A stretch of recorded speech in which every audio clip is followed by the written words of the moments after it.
Naalala mo ba ba nung una natin silang magkita?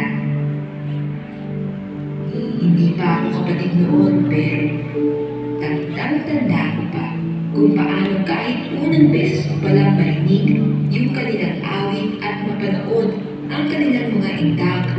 Hindi ko namalayang may tumutulo na palang luha mula sa aking mga mata. Naaalala mo pa ba nung unang beses na sinubukan natin sumubay sa kanila? Di ko pa kabisado yung tono at koreo, pero naramdaman ko tinitaha ako para umawit ng ganito.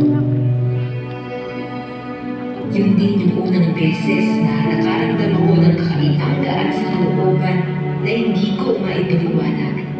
Yung kahit may problema, kahit may luha, at kahit may hirap, kapayapaan. Payapa ang aking kaloob-looban. At sa pagkakataon na yun, nakaramdam ako ng pagnanasang umawit at sumayaw kasama nila. At doon nagsimula ang lahat.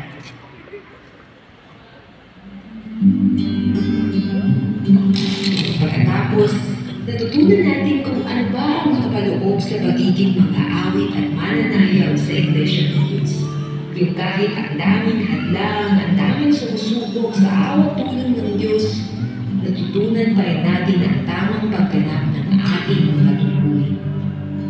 Noong tinuruan nila tayo kung paano awitin at sayawin ang ilang mga tanging awit, noong unang beses na sinabihan nila tayong tumuntik sa entablado at samahan silang umawit at sumayaw, tandang-tanda ko pa yung kaba noong tumindig ako sa harap ng mga kapatid sa unang pagkakataon.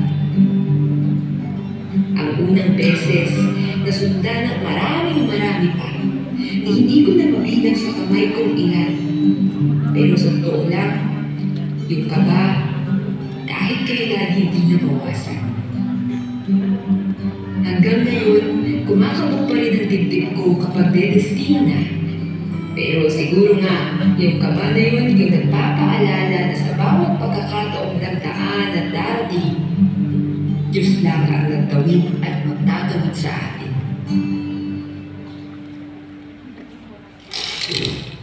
Alam ko namang hindi ako karapat-dapat. Alam ko naman na ang tanging dahilan kaya ako nakapagpapatuloy hanggang ngayon ay dahil kinaaawaan niya lang ako. Dahil kinaaawaan niya lang tayo. At sa pagsisimula natin sa ating mga tungkulin, patuloy kong hiling ang awa niya. Hindi man karapat-dapat kung paano naging napakabilis ng mga araw dahil sa kanyang awa. Alam kong sa ating pagpapatuloy ay ang awa niya pa rin ang magtatawid sa atin.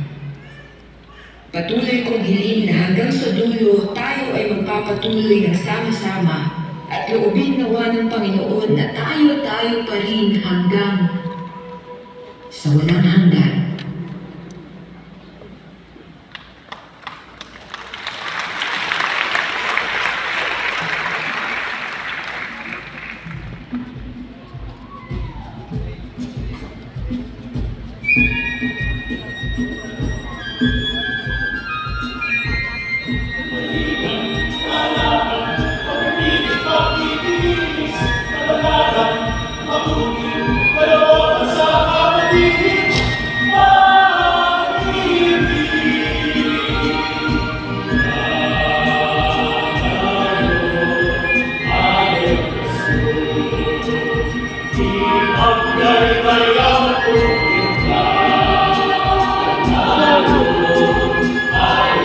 Ela.